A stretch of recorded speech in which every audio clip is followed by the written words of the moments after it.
여러분, 주의 이름으로 평안을 전합니다. 2020년 12월 6일 강림절 두 번째 주일입니다.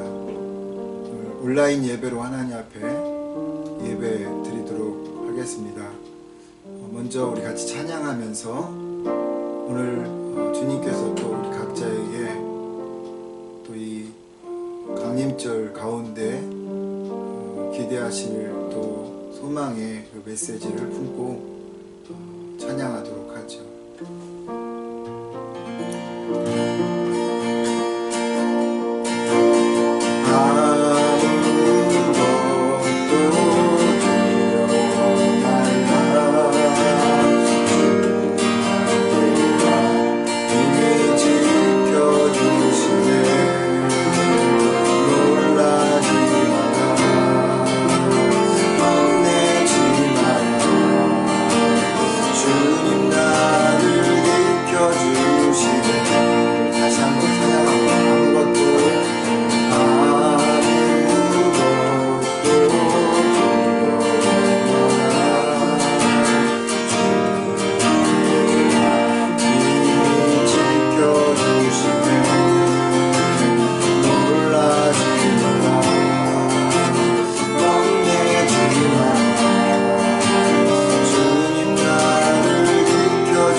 놀라지 말라,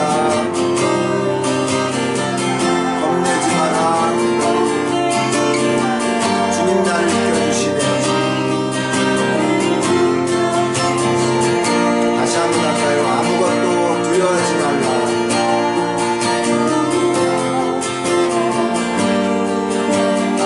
주 나의 하나님이 지켜주시네. 놀라지 말라, 겁내지 말라. 주님 나를 지켜주시네. 내 마음이 힘에 겨워 지칠지라도, 내 마음이 힘에 겨워 지칠지라도 주님 나를 지켜주시네. 세상에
확신하네. 하나님 한 번도 나를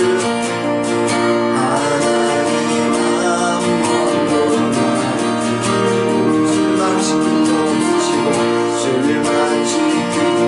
없으시고 언제나 공평과 은혜로 나를 지키셨네. 신실하신 주, 신실하신 주, 내 너를 떠나기로 아니라, 내 너를 버리기로 아니라 약속하셨던 주님, 그 약속을 지키사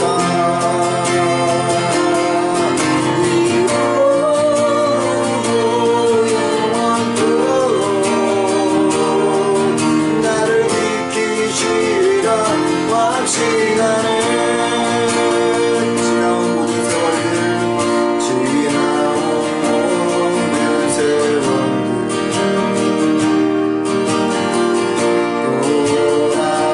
돌아보아도 그 어느 것 따라 주의 손길 안 미친 것처럼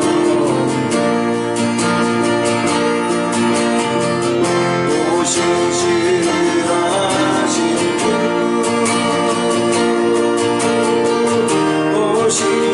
신실하신 주,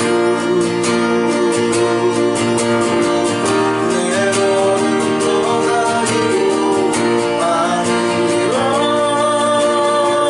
내 너를 버리기로 아니라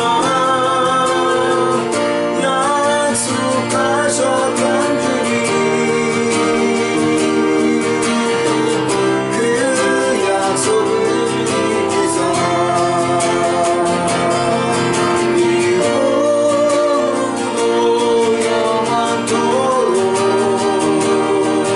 나를 지키시리라 확신하네. 오 신실하신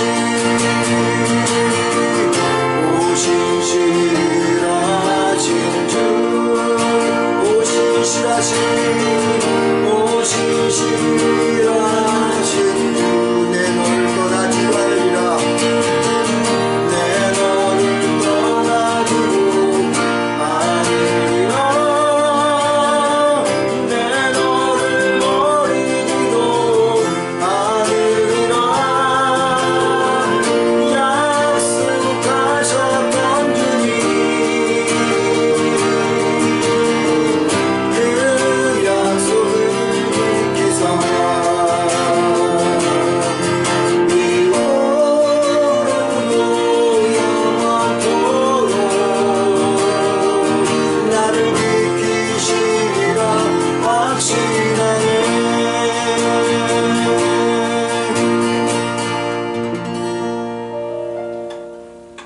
베들레헴 에브라다야, 너는 유다 족속 중에 작은지라도 이스라엘을 다스릴 자가 내게로 나올 것이라. 그의 근본은 상곤의 영혼에 있느니라. 그러므로 여인이 해산하기까지 그들을 붙들어 두시겠고, 그 후에는 그의 형제 가운데 남은 자가 이스라엘 자손에게 돌아오리니, 그가 여호와의 능력과 그의 하나님 여호와의 이름의 위엄을 의지하고 서서 목축하니 그들이 거주할 것이라. 이제 그가 창대하여 땅끝까지 미치리라. 찬송가 32장 부르시겠습니다.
광명한 해와 명랑한 저 달빛 수많은 별들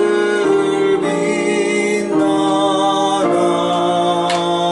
주 예수 빛은 또 찬란하여 참 비교할 수 없도다.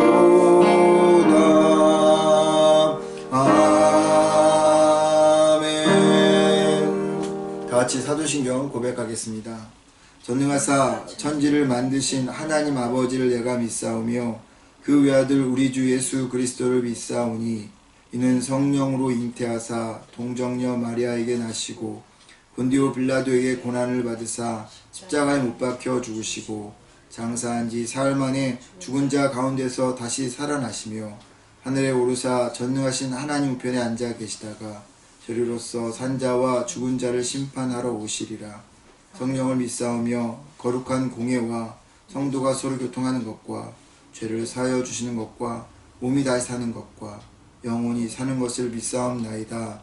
아멘. 찬송가 89장입니다.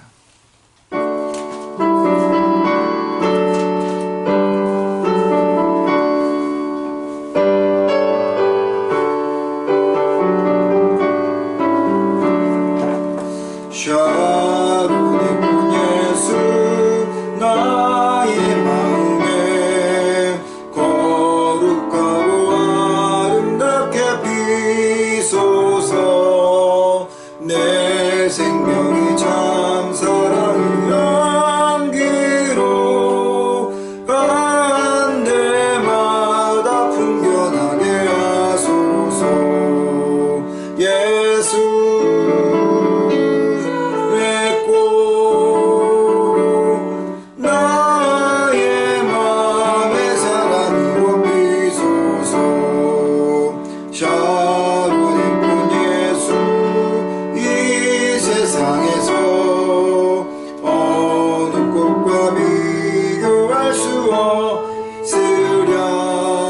나의 삶의 한결같은 은혜와 사랑으로 가득하게 하소서 예수 샤론의 꽃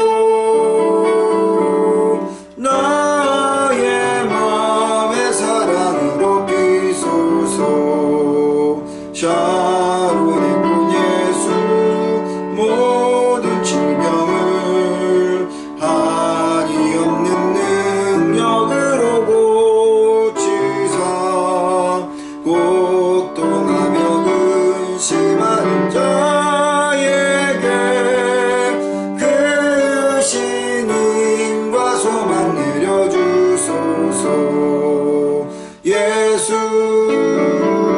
샤론의 꽃 나의 맘의 사랑으로 비소서 샤론의 꽃 예수 깊이소서 주의 영광이 땅 위에 가득해 전하 만민 주님 앞에 엎드려 경배하며 영광 돌릴 때까지 예수 샤론의 꽃 나의 맘의 사랑으로 비소서. 우리 이 시간 같이 기도하도록 하겠습니다. 오늘 예배를 생각하시면서 또 우리가 이제 12월 한 달밖에 남지 않았는데 이 2020년을 또 마무리하는 그러한 시점에서 우리의 신앙을 돌아보고 또 이런 어렵고 힘든 상황들이 우리에게 있어서 어떤 의미인지를 좀 돌아보면서 또 내 주변에 우리의 중보의 기도가 필요한 이들을 좀 기억하고 함께 기도하고 또 우리 교회를 위해서 기도했으면 좋겠습니다. 다음 주에 대면 예배를 드려야 될 터인데 그렇게 또 하나님께서 길을 열어주셨으면 좋겠습니다. 이를 위해서도 함께 기도하는 시간 갖도록 하겠습니다. 우리 함께 기도합니다. 하나님 만드신 아버지 하나님, 이 시간 주님 앞에 나와 기도합니다. 주님께서 우리를 아버지 하나님 한 해 동안 지켜주시고 여러 가지 상황과 환경 가운데 아버지 인도해 주셨습니다. 아버지 여러 가지 어려운 일이 있었고 힘든 시간들이 있었지만 하나님 또 우리를 구하면서 하나님을 경험하는 시간들이 있었습니다. 주님 여러 가지 이런 상황들을 돌아보면서 우리가 어떻게 해야 될지 하나님께서 우리가 다시 한번 점검하는 시간이 되고 없어서 특별히 아버지 하나님 시간 바라보고 나오기는 우리가 하나님 앞에 예배드리는 이 시간 신뢰와 진정으로 예배드릴 수 있도록 도와주옵소서. 내 마음속에 걱정과 근심의 모든 것들이 하나님의 이 시간에 다 주의 말씀에 하나님 또한 아버지 형상되어지게 도와주시고 하나님의 하나님께서 우리 각자에게 주시는 그 은혜를 하나님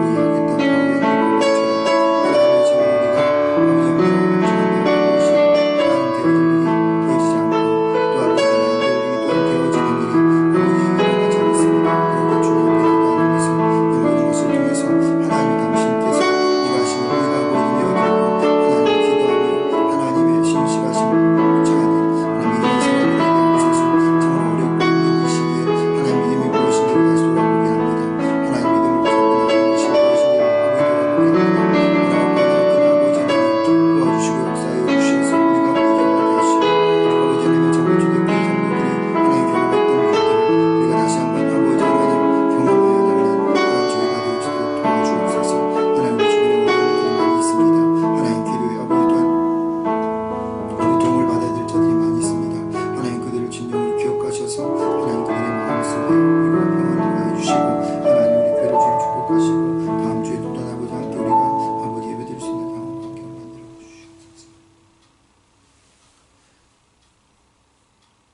지난 한 주간 동안도 우리를 주님의 크신 사랑과 넓으신 팔로 하나님 품어주셨다가 이 시간 하나님 앞에 예배드릴 수 있도록 또 은혜의 자리를 허락해 주시니 감사를 드립니다. 주님, 참으로 어렵고 힘든 시기를 우리가 보내고 있습니다.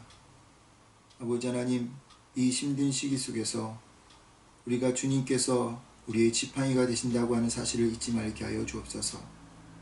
다윗이 사망의 음침한 골짜기를 거닐지라도 내가 아버지 하나님 두려워하지 않는 것은 주의 지팡이와 아버지 그 안위하심이 나와 함께함이라 했던 것처럼 우리가 아버지 어렵고 힘든 시기를 보내면서 오히려 하나님께서 우리의 지팡이가 되시고 우리를 안위로 이끌어 주신다고 하는 사실을 경험하는 시간들이 되어지도록 주님 은혜 베풀어 주시고 또 그것을 날마다 경험하는 저희들이 되게 하옵소서.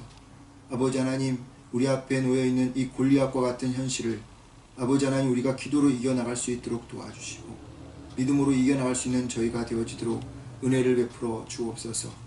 2020년 이제 힘들고 어려운 시기를 다 보내고 한 달밖에 남지 않았습니다. 주님, 우리의 신앙을 다시 한번 돌아보게 하옵소서. 우리가 걸어왔던 믿음의 발자취를 다시 한번 아버지 하나님 이 시간 계산하는 시간들이 되게 하옵소서. 그래서 남은 한 달 동안 아버지 하나님 앞에서 정말로 하나님 이익을 남기는 믿음의 신앙의 이익을 남기는 자 되고 또 그것을 주님께 올려드리는 하나님 충성된 종들이 다 되어지도록 하게 하여 주옵소서. 특별히 하나님 앞에 이 시간 기도합니다. 아버지 하나님 우리가 또 다시 대면 예배를 드리지 못하고 있습니다. 현장 예배를 드리지 못하고 있는 이 현실 속에서 주님이 다시 한번 은혜를 베풀어 주셔서 우리가 이전과 같이 모여 찬양하고 하나님 앞에 예배하며 기도하는 귀한 아버지 대면 예배로 나갈 수 있도록 은혜를 허락하여 주옵소서. 은혜 베풀어 주실 때 다음 주에 함께 모여 예배드릴 수 있는 또한 크신 은혜를 하나님 경험하기를 소망합니다. 우리의 자녀들을 축복하옵소서. 우리의 가정들을 축복하옵소서. 하나님 우리의 기업들을 축복하여 주옵소서. 아버지 이 현실 속에서 믿음을 지켜나가는 이들이 되어지게 하시고 하나님 붙들고 나가는 자들이 되게 하여 주시고 또 그 속에서 하나님이 살아계시고 하나님이 나의 반석이시고 하나님께서 언제나 신실하신 하나님이심을 경험하는 그런 매 순간 하나님 우리의 자녀들이 되게 하시고 우리의 가정이 되게 하시고 우리의 기업이 되게 하여 주옵소서. 오늘도 아버지 하나님 비록 온라인으로 하나님 앞에 예배를 드리지만 이 시간 주님 임재하여 주셔서 이 말씀 속에서 하나님을 경험하는 귀한 시간이 되게 하여 주옵소서. 예수님의 이름으로 기도드렸습니다. 아멘. 하나님 말씀입니다. 누가복음 2장 1절로부터 2절, 3장 1절로부터 2절 말씀입니다. 누가복음 2장 1절로부터 2절, 3장 1절로부터 2절 찾아서 같이 읽겠습니다. 읽어 가겠습니다. 그때에 가이사 아구스토가 영을 내려 천하로 다 호적하라 하였으니 이 호적은 구레뇨가 수리와 총독이 되었을 때에 처음 한 것이라. 모든 누가복음 3장 1절과 2절입니다. 디베리오 황제가 통치한 지 15해 곧 본디오 빌라도가 유대의 총독으로 헤롯이 갈릴리의 분봉왕으로 그 동생 빌립이 이두레와 드라고니 지방의 분봉왕으로 아빌레네의 분봉왕으로 안나스와 가야바가 대제사장으로 있을 때 하나님의 말씀이 빈들에서 사가랴의 아들 요한에게 임한지라. 아멘. 교회 소식 알려드리도록 하겠습니다. 오늘 온라인 예배에 참석하고 계신 여러분들을 주님의 이름으로 축복합니다. 앞에서 말씀 잠깐 드린 것처럼 코비드19로 인해서 오늘까지 온라인으로 예배를 드리는데요. 내일 7일 이 정부 방침을 보고 다음 주 13일 예배 그리고 새벽 예배에 대한 12일에 있을 새벽 예배에 대한 내용은 전체 카톡방에 올려서 공지하도록 하겠습니다. 바람은 내일 정부 방침이 좀 이렇게 완화되어서 다음 주에 예배를 드리는 것인데 지금 매일마다 이 확진자가 많은 양으로 이렇게 나오는 것을 봐서는 좀 어렵기도 하겠다는 생각을 들지만 일단은 내일 정부 방침을 보고 올려놓도록 제가 하겠습니다. 여러분 카톡방을 잘 참고해 주시면 감사하겠습니다. 그리고 만약에 다음 주에 정상적으로 우리가 이제 대면 예배를 드리게 되어진다면 13일이죠. 예배 후에 2020년 당회를 개최할 겁니다. 근데 생각을 제가 해보니까 2021년에 1월 달에 또 구역회를 해야 되는데 그때 가서 구역회를 또 하느니 그냥 당회와 구역회를 이날 간략하게 하는 게 좋겠다라는 생각을 해봅니다. 그래서 정상적으로 진행이 되어진다면 다음 주 예배 후에 당회와 구역회를 열겠고요. 만약에 정부 방침에 의해서 계속 다음 주에도 온라인으로 예배를 드려야 한다면 상황을 보고 제가 다시 공지하도록 하겠는데 계속 이런 상태가 되어지면 아마 카톡으로 보고를 해야 되고 구역회를 해야 되지 않을까 이런 생각을 해봅니다. 상황을 제가 보고 말씀을 드리도록 하겠습니다. 그리고 12월 생일 맞이한 분들입니다. 축복이 김혜령 형제와 정경화 자매의 딸 우리 축복이가 13일날 생일을 맞이합니다. 축하하고 기억하시고 여러분들 또 축하해 주시면 감사하겠습니다. 오늘 하나님 말씀 보도록 하겠습니다. 오늘 누가복음 2장 1절과 2절 그리고 3장 1절과 2절의 이 말씀을 가지고 하나님이 유일한 소망입니다 라는 제목으로 여러분 말씀을 전하도록 하겠습니다.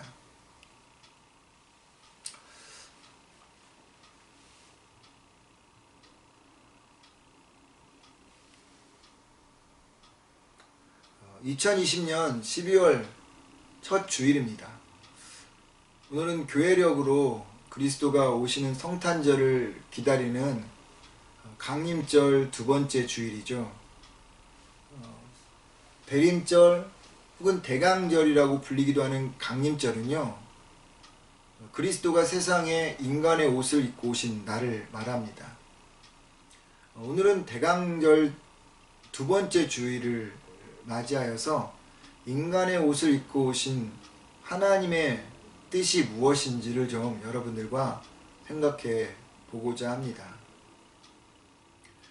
인간의 타락 이후 성부 하나님은요, 성자 하나님을 세상에 보내시겠다고 약속하셨고요. 이스라엘 민족은 그리스도, 즉 메시아를 이 하나님의 약속에 근거하여서 수천 년 동안 기다렸습니다. 그들이 메시아를 기다린 이유는 죄와 억압에서 해방시켜줄 분이라고 구원자라고 생각했기 때문이죠. 하지만 수천 년 동안 메시아를 그들이 기다렸음에도 불구하고 그들의 기대와 소망대로 메시아는 오지 않았습니다. 이사야나 미가와 같은 선지자들을 통해서 하나님은 메시아의 오심을 예언했지만 또 그 약속을 믿었던 이스라엘은 이제나 저제나 메시아가 오실 날만을 손꼽아 기다렸지만 그들의 기대와는 달리 메시아는 오지 않았어요. 기다림이 크면요, 실망도 깊어지는 법이잖아요.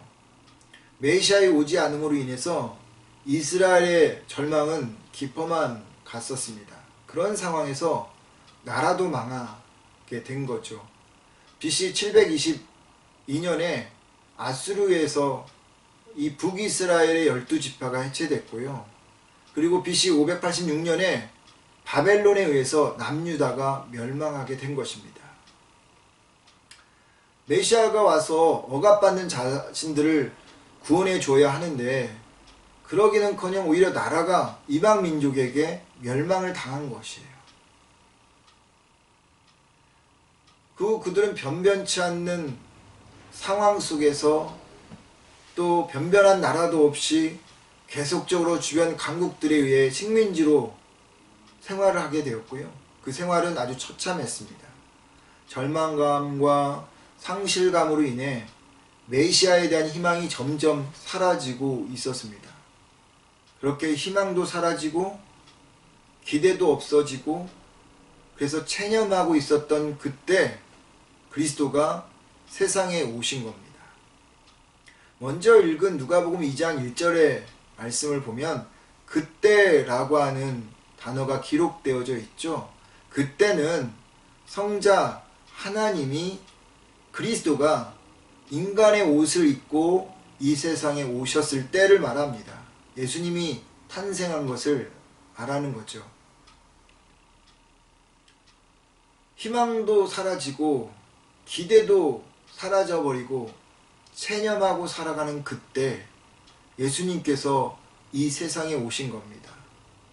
누가는 이때의 상황을 이렇게 기록하죠. 가이사 아구스도가 영을 내려 천하로 다 호적하라 하였으니 이 호적은 구레뇨가 수리아 총독이 되었을 때 처음 한 것이라. 이 구절을 보면 메시아가 오신 때는 정치적으로 카이사르 옥타비아누스가 로마의 일대 황제로 있었을 때였음을 알 수 있습니다. 그리고 그 옥타비아누스가 영을 내려서 수리아 총독으로 있었던 구레뇨가 호적 조사를 하고 있었을 때입니다. 2장 1절과 2절은 예수님 당시의 상황, 정치적인 상황, 세계사적인 상황이 어떠했는지를 보여주는 구절인 거죠. 여기서 우리가 생각해야 하는 것은 가이사 아구스도입니다. 당시 이스라엘을 식민지로 삼고 있었던 로마의 첫 번째 황제였던 이 가이사 아구스도, 그의 정치적인 상황이 곧 이스라엘과 직결되어져 있었습니다. 가이사 아구스도는 옥타비아누스의 이름입니다. 옥타비아누스가 로마의 황제가 되기 전에 로마는 이 집정관이라고 하는 두 사람에 의해서 서로 견제하며 로마 제국을 다스렸습니다. 그러다가 이 세 사람이 로마 제국을 이게 두 사람이었던 로마 제국이 세 사람으로 한 명을 더 늘려서 삼두 정치를 하기 시작했는데, 이때 이 옥타비아누스와 레피두스, 안토니우스가 삼두 정치를 하기 시작했습니다. 1차 삼두 정치가 끝나고 2차 삼두 정치를 해나가고 있을 때 이 옥타비아누스는 이 둘, 레피두스와 안토니우스를 물리치고 로마의 최초의 황제라고 하는 호칭을 얻게 됩니다. 이 옥타비아누스가 황제가 된 후 로마는 정치, 군사, 문화 모든 면에서 최고의 정성기를 이루고 있었습니다. 그래서 원로원의 사람들은 이 옥타비아누스 황제를 신성한 사람이라는 그런 뜻을 가진 아우구스투스라는 이 호칭을 불러준 것입니다. 그리고 그가 죽자 원로원은 인간이었던 이 옥타비아누스, 아우구스투스를 신이라고 호칭을 하게 된 것입니다. 그런데 여러분, 이 아우구스투스가, 이 옥타비아누스가 로마에게 최고의 전성기를 주긴 했지만, 그러나 그로 인해서 어둠에 또한 면도 있었다는 것을 우리는 알아야죠. 빛이 있으면 어둠이 있듯이 모든 만물에 이치는 양면성이 다 있습니다. 어떤 일이 누구에게는 기쁨이겠지만 누구에게는 슬픔이 되지 않습니까? 전쟁에는 승자만 있나요? 아니죠. 패자도 있게 마련입니다.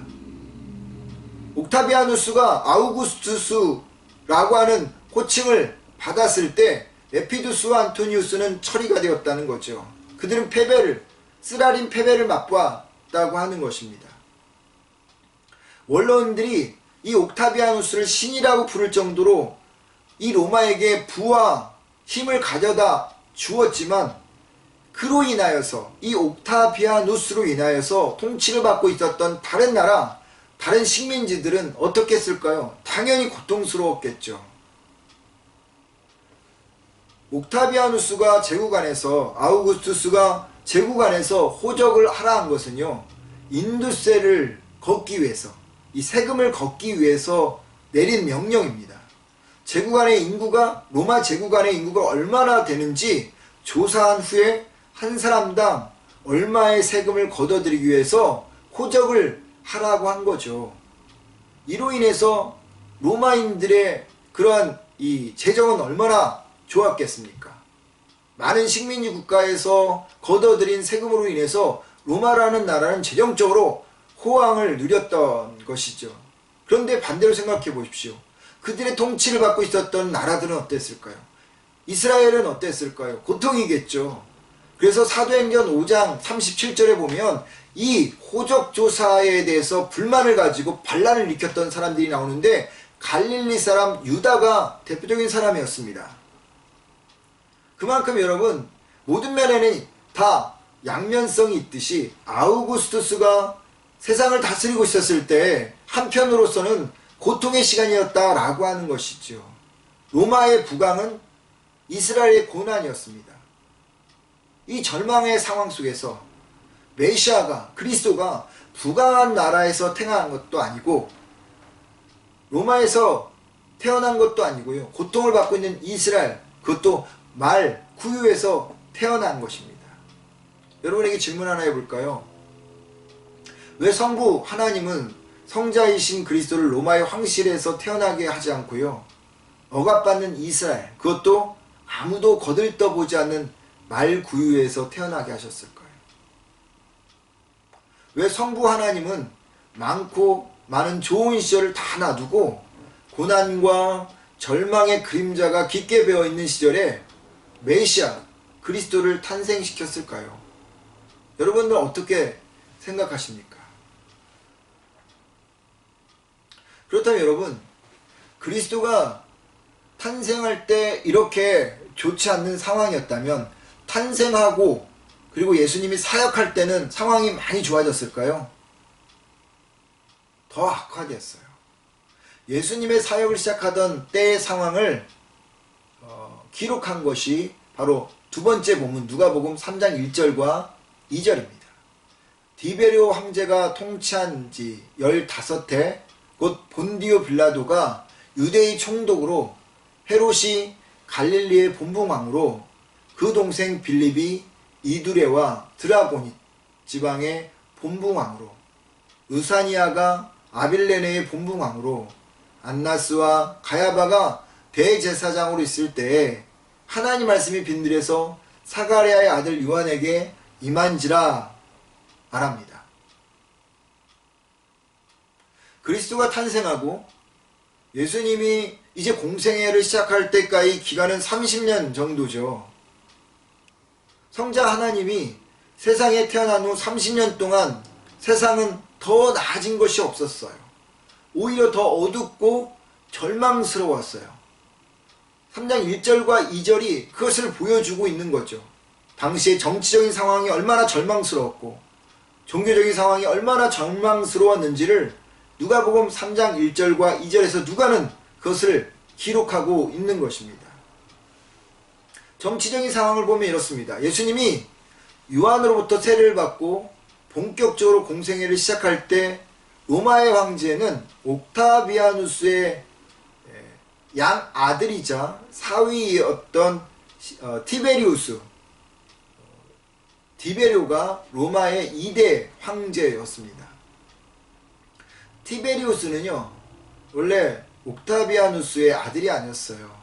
나중에 양 아들로 입적된 사람이었습니다. 그런데 이 옥타비아누스가 이 양아들이었던 티베리우스, 디베료를 자신의 친딸과 결혼시키고 그리고 나서 두 번째 황제로 세웁니다. 그가 티베리우스 황제였던 거죠. 이 티베리우스는 학살자라고 알려질 정도로 많은 사람들을 죽였던 사람이었는데요. 이 티베리우스의 군대 장관이었던 사람을 통해서 빌라도에게 시켰고, 그리고 빌라도는 그리스도를 죽이는 그런 일을 자행했기 때문에 어떻게 보면 티베리우스는 그리스도를 죽인 간접적인 살인을 했던 사람이었습니다. 가족관계도 엉망진창이었고요. 다음으로 이스라엘 땅을 다스리고 있었던 사람들이 언급되고 있는데요. 예수님을 십자가에 못 박은 본디오 빌라도가 유대 총독으로 있었고, 그리고 그 주변 지역을 본붕왕들이 이렇게 나누어서 다스렸는데, 이 본붕왕은 그냥 그 지역에만 통치하는 사람들입니다.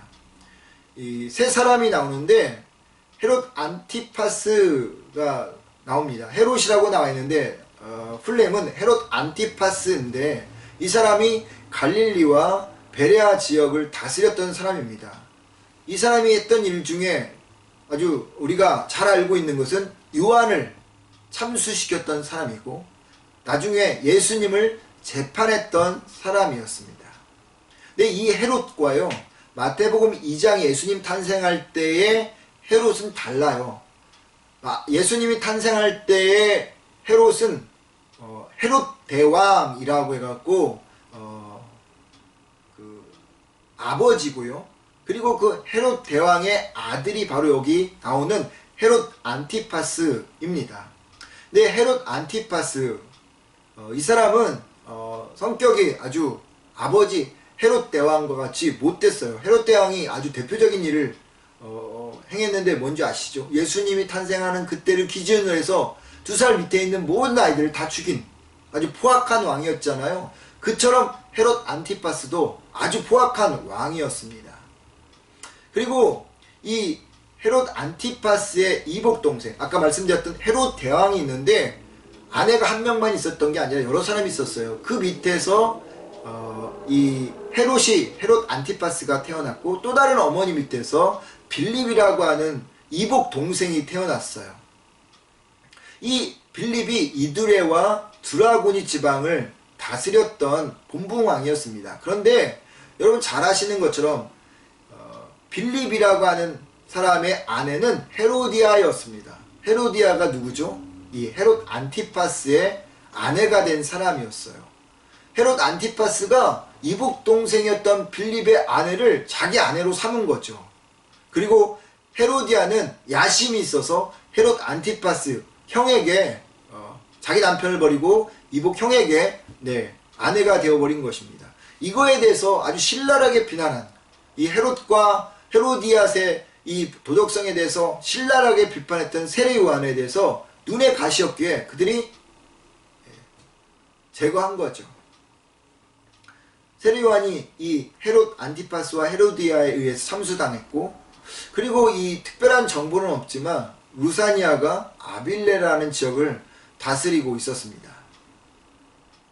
이것이 예수님이 사역을 이제 시작할 때의 정치적인 상황이었어요. 그렇다면 누가가 1절에서 여러 사람들을 언급하는 이유가 무엇일까요? 그들이 정치를 잘해서 백성들이 태평성대를 누리고 있다 라고 하는 차원에서 이 사람들을 쭉 언급하고 있을까요? 아니죠. 반대예요. 누가가 기록한 사람들은 자신이 나라와 백성을 위한 적임자라고 생각했지, 그렇게만 생각했지, 그들 누구 하나도 백성들의 얼굴에 웃음을 주는 사람은 없었어요. 웃음은 고사하고 백성들의 피를 빨아먹는 흡혈귀와 같은 사람들로 그들은 그의 정치 인생을 살았다라고 하는 것을 누가복음이 이야기하려고 하는 겁니다. 이런 상황 때 예수님이 이제 사역을 시작하려고 한다는 것입니다. 희망적입니까? 절망적이죠. 어둠이 깊게 깔려있는 상황이에요. 오히려 이 아우구스투스 때보다 더 안 좋은 상황이 되어버린 것입니다.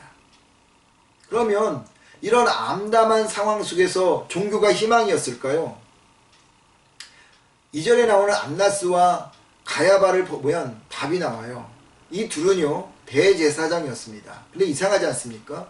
대제사장이 2명이라니요. 보통 대제사장이 죽으면 그 다음 자녀가 율법에 특별한 결격 사유가 없으면 대제사장을 이어받아서 계속 하는 거죠. 그러니까 대제사장은 언제나 한 명이어야 하는데요. 지금 2명으로 기록이 되어 있잖아요.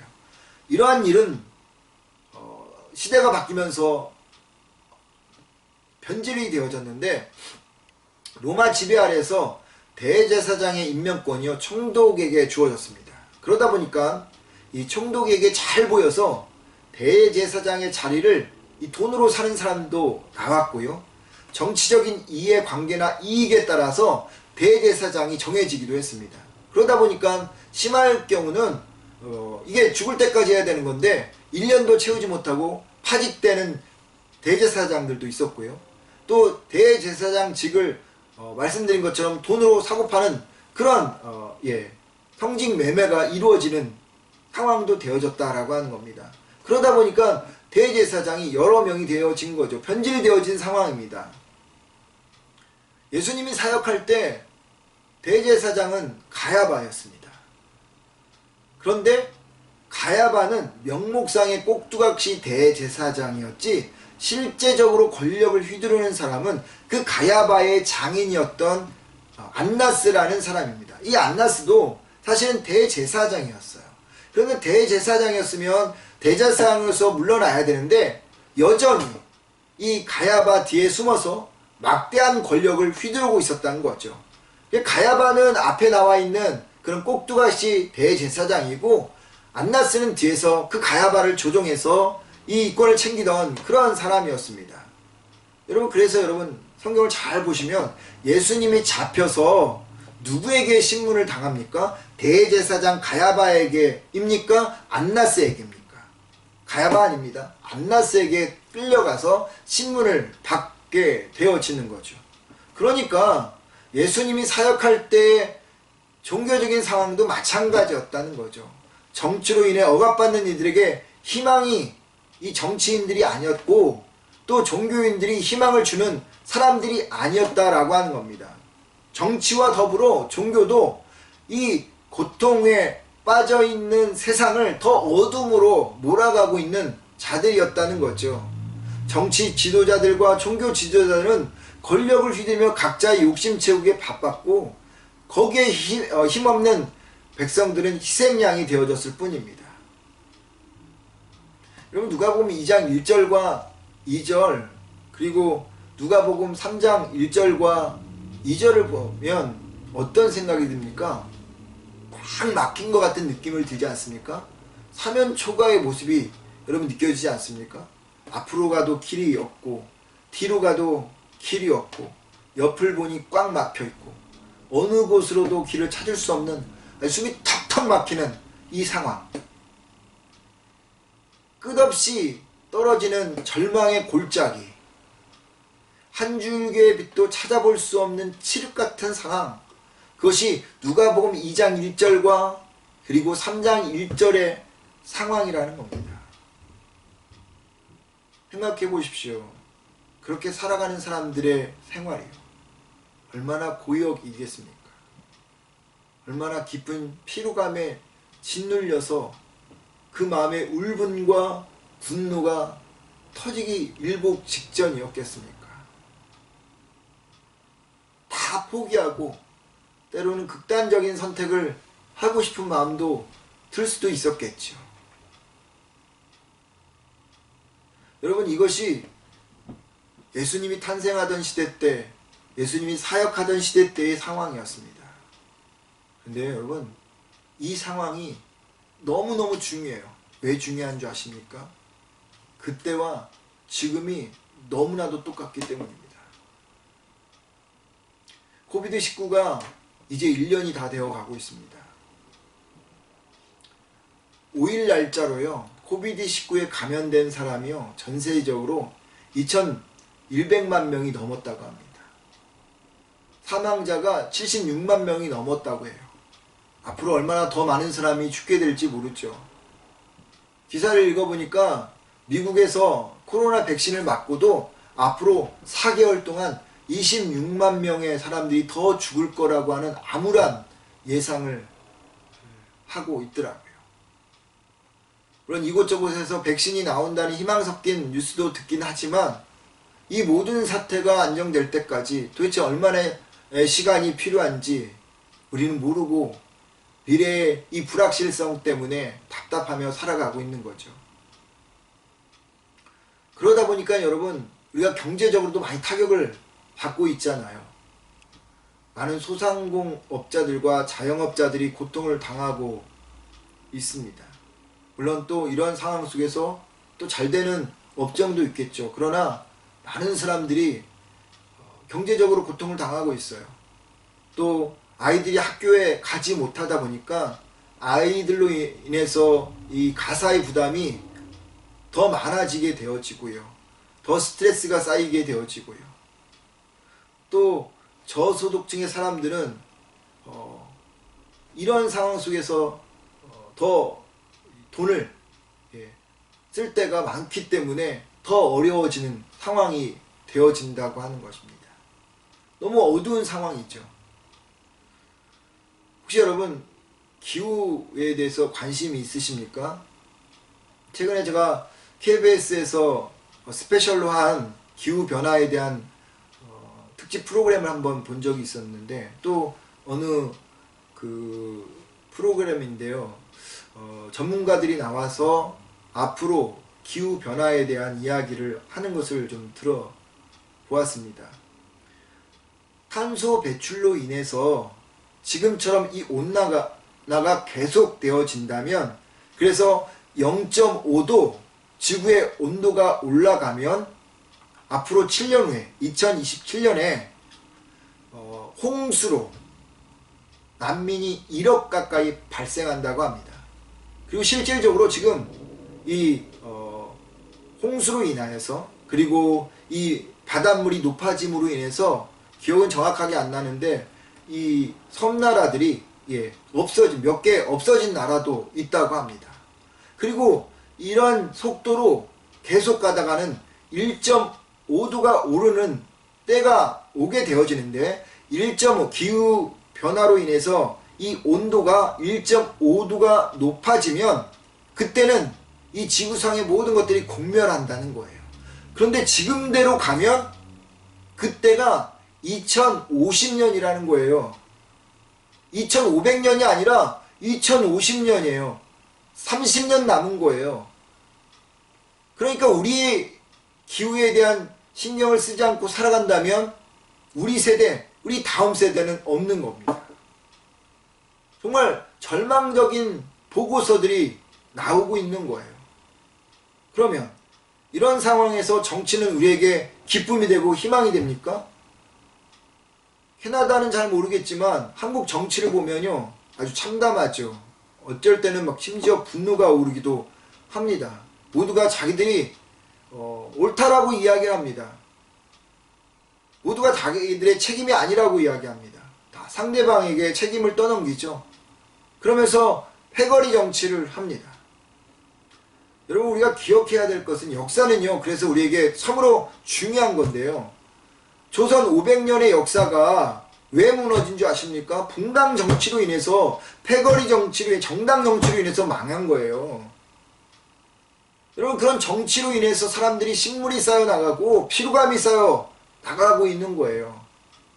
우리가 잘 모르긴 몰라도요, 아니 관심이 없어서 그렇지 캐나다도 마찬가지일 겁니다. 미국이야 두말할 것도 없고 세계 나라들이 다 그렇지 않습니까? 그렇다면 종교는 어떻습니까? 종교는 정치와 다릅니까? 다를 바 없죠. 저를 포함해서 모든 종교 지도자들, 뭐 다는 아니겠죠. 종교 지도자들도, 교회를 다니는 사람들도 하나님의 방식과 세상의 방식을 혼합하여 삽니다. 마치 이스라엘 백성들이 하나님을 섬기면서도 자신들에게 유익을 줄 수 있다고 생각하는 바알신과 아세라신을 우상으로 섬겼던 이치와 똑같은 거예요. 오늘 2020년 12월 6일 정치적인 현실, 사회적인 현실, 문화적이고 종교적인 현실, 뭐 하나 희망 섞인 그러한 뉴스가 없고 우리에게 빛을 던져주지 못하고 있는 상황입니다. 그런데 이러한 상황이 예수님이 탄생한, 성자 하나님이 탄생한, 그리스도가 탄생한, 메시아가 탄생한 BC 4년 그 전으로 해서, 예수님이 사역하기 시작한 AD 26년 전으로 해서 다를 바 없는 모습이라는 겁니다. 그때나 지금이나 똑같다고 하는 거죠. 그렇다면 다시 처음 질문으로 돌아가 보겠습니다. 왜 성부 하나님은 성자 하나님이신 그리스도를 로마의 황실에서 태어나게 하지 않고 억압받는 이스라엘, 그것도 아무도 거들떠보지 않는 말구유에서 태어나게 하셨을까요? 왜 성부 하나님은 많고 많은 좋은 시절 다 놔두고 정치적으로, 종교적으로, 경제적으로 암울하고 힘들고 모두가 분노와 억압으로 폭발하기 직전의 상황에 보내셨을까요? 답은 이겁니다. 인간에게는 어떠한 답도 나올 수 없다. 인간은 절대 답이 될 수 없다 라는 것을 말하고자 합니다. 이 말은 하나님만이 유일한 소망이라는 거죠. 하나님만이 이 세상을 치료할 수 있는 유일한 해결책이라고 하는 것입니다. 그래서 누가복음은 이것을 말하고자 유일한 소망이요 치료자요 대안이신 바로 하나님, 그분을 이야기하고 있는 것이죠. 그러면서 그것을 드러내기 위해서 예수님의 사역을 그다음부터 기록하고 있는 것입니다. 여러분, 왜 우리가 이렇게 절망적인 상황에 직면하게 되었을까요? 두 가지가 아닐까요? 첫 번째는 우리의 탐욕 때문입니다. 단테 신곡에 보면 기독교의 7가지의 제약이 나오는데 그 중에 하나가 탐욕입니다. 인간의 탐욕으로 인해서 세상이 고통을 받는 거죠. 우리의 탐욕으로 인해서 가정과 공동체가 아픔을 당하는 것이죠. 나의 탐욕으로 인해서 내가 썩어져 지는 것입니다. 하나님을 섬기지 않는 것, 그것이 두 번째 이유일 것입니다. 하나님을 섬기지 않는다, 이 말은요 하나님을 배제했다 이런 말이 아니에요. 제가 말씀드리는 것은 하나님도 섬기고 내 배, 즉 우상도 섬기는 그런 신앙을 말하는 것입니다. 하나님이 필요하면 하나님을 찾고 내가 필요한 것이 있으면 그것을 찾던 이스라엘 백성, 그것을 우리는 뭐라고 이야기하죠? 혼합적인 신앙이라는 거죠. 여러분, 엘리야가 갈멜산 꼭대기에서 주저하는 이스라엘 백성들에게 너희가 어느 때까지 둘 사이에 머뭇머뭇하려느냐? 여호와가 만일 하나님이면 그를 따르고 바알이 하나님이면 그를 따를지니라 라고 말했습니다. 왜 그랬는 줄 아십니까?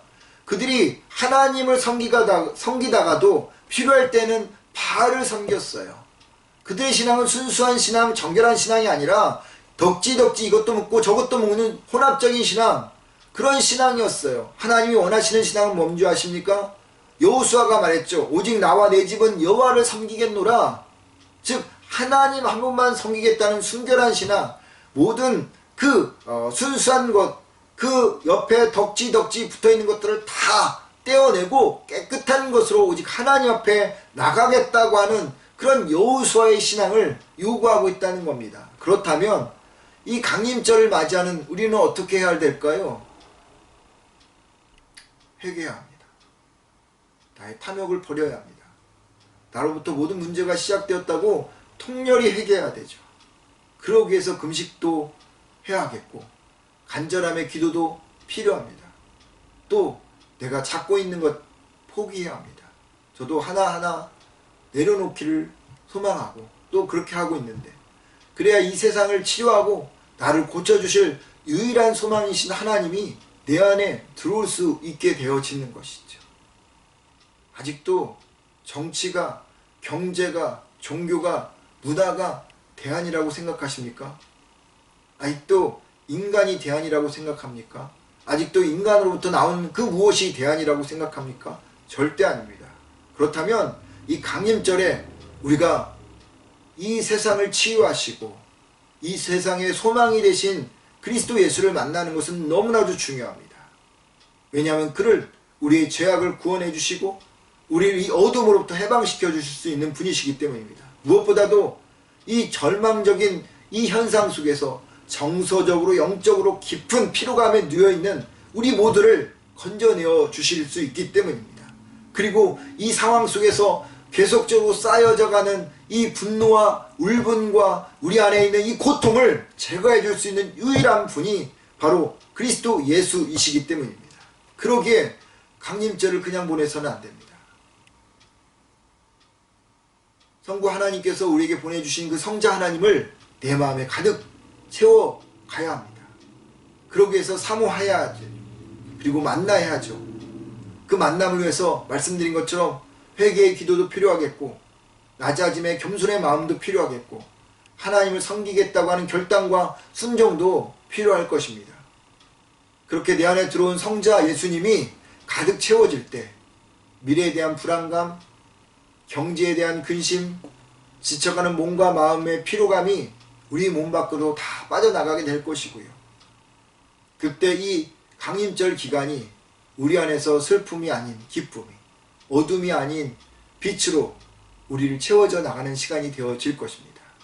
바라기는 이 강림절 기간을 통해서 우리의 유일한 소망이시고 그리고 우리를 유일하게 치유하실 대안자이신 그리스도 예수, 그리고 그분을 보내신 성부 하나님을 만나는 깊은 은혜의 시간이 되기를 주의 이름으로 축원을 드립니다. 아멘. 우리 같이 기도하도록 하겠습니다. 사랑이 많으신 아버지 하나님, 이 시간 주님 앞에 기도합니다. 주께서 은혜 베풀어 주시고 역사하여 주시어서 하나님, 이 대강절, 이 강림절 주일에 우리의 유일한 소망이시고 이 세상을 치유하시고 회복시키실 그리스도 예수를, 또 그분을 보내신 하나님을 하나님 깊이 경험하고 만나는 시간이 되게 하여 주옵소서. 아버지, 인간으로는 또 인간의 그 무엇으로도 대안이 되어질 수가 없습니다. 하나님, 오직 유일한 대안이신 하나님을 우리가 우리의 마음속에 깊이 모심으로 말미암아 하나님 이 땅에서 정말로 이 고통스러운 나날을 또 우리가 경험하고 있는 이 하나님 어둠의 시간들을 능히 극복해 나가는 저희가 되어지게 하여 주옵소서. 그러기 위해서 우리가 하나님 먼저 하나님 앞에 회개해야겠습니다. 우리의 탐욕을, 하나님 우리의 욕심을, 그리고 하나님 아닌 또 다른 아버지 그런 혼합적인 신앙들을 하나님 앞에 회개하며 주님께 나가는 저희 모두가 되게 하여 주옵소서. 그래서 이 12월 한 달 동안 우리를 다시 한번 점검하고 그리고 2020년을 잘 마무리하는 우리 모두가 되게 하여 주옵소서. 예수님의 이름으로 기도드립니다. 아멘. 찬송가 104장입니다.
하나님, 오늘도 우리에게 귀한 말씀으로 이 대강절을, 강림절을 하나님 어떻게 보내야 될지를 생각하게 하여 주셨습니다.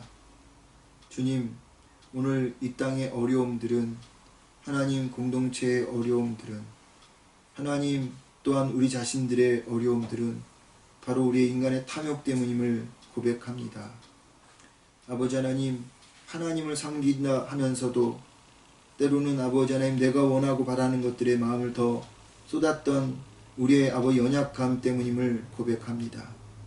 사랑이 많으신 아버지 하나님, 그러기에 절대 인간은 대안이 될 수 없고 인간으로부터 어떤 대안도 나올 수 없다고 하는 사실을 다시 한번 깨닫사오니, 주여 이 강림절 기간에 우리의 유일한 소망이 되시고 우리의 영원한 치료자가 되신 주님만을 하나님 우리가 붙드는 귀한 시간이 되게 하여 주옵소서.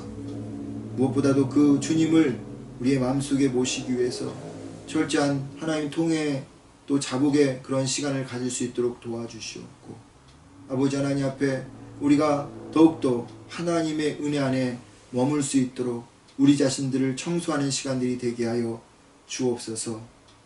하나님, 이 시간 또한 하나님 앞에 빈손으로 나오지 않게 하시고 귀한 물질을 주님 앞에 드리도록 하게 하여 주시니 감사합니다. 하나님, 10의 1조를 주님께 올려드릴 수 있게 하여 주시니 감사합니다. 또한 아버지 하나님, 감사의 헌금과 주일 헌금을 주님 앞에 드릴 수 있게 하여 주셔서 감사합니다. 우리 유스 아이들과 또한 아버지 하나님 어린 또 고사리 같은 손으로 하나님 주일학교 아이들이 주님 앞에 귀한 물질을 드립니다. 하나님, 이 물질이 아버지 모여져서 비록 적은 물질이라 할지라도 하나님께 온전히 되어지며 영광이 되어지게 하여 주시고, 무엇보다도 아버지 하나님, 그들의 가정마다 하나님의 그런 축복이 아버지 또한 채워지는 은혜가 있게 하여 주옵소서. 경제적으로 어려움 당하지 않도록 도와주시고, 하나님께서 우리를 이끄심을 하나님 또한 이러한 귀한 시간들을 통해서 경험하는 우리의 모든 하나님 에이블릿 교회 성도들이 다 되게 하여 주옵소서.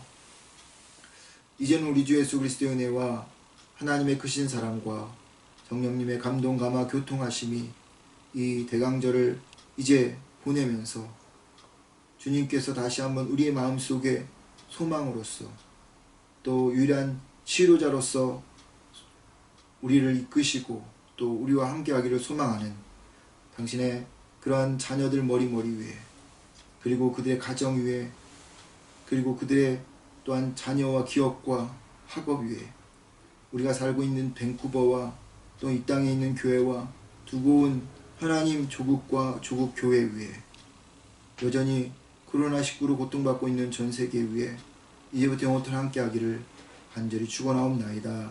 아멘.